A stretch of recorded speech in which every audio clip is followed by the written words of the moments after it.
Leo nataka nikusanue wewe mfanyakazi ambaye unafanya kazi lakini bosi wako haongezi mshahara. Unajua kwa nini? Ipo hivi, kuna siri ambayo imejificha ambao matajiri wengi au waajiri wengi wanayo, kwamba kila siku watu wengi wapo mtaani wanatafuta kazi. Kila siku watu wengi wanahitimu vyuo na wanataka ajira.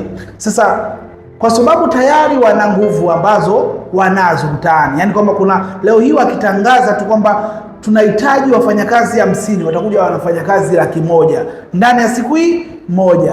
Ndio maana wanaringa kwamba hakuna sababu ya kuongeza mshahara. Kwa nini waongeze mshahara?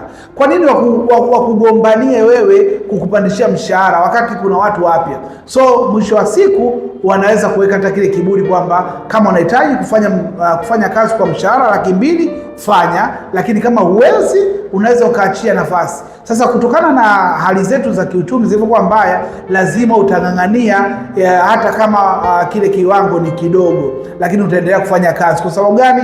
Kwa sababu tayari waajiri wetu wana plan B, wanao wafanyakazi wengi huko nje. Yaani ni kitendo cha kutangaza asubuhi na mchana tayari wameshapata wafanyakazi wote. Kwa nini? Kwa sababu watu wengi wako huko nje hawana ajira. Sasa hivyo itafanyisha kwamba utafanya kazi miaka 10, lakini mshahara umeongezwa mara ngapi? Mara 2 katika hiyo miaka yote 10, au mara 3 katika hiyo miaka 10.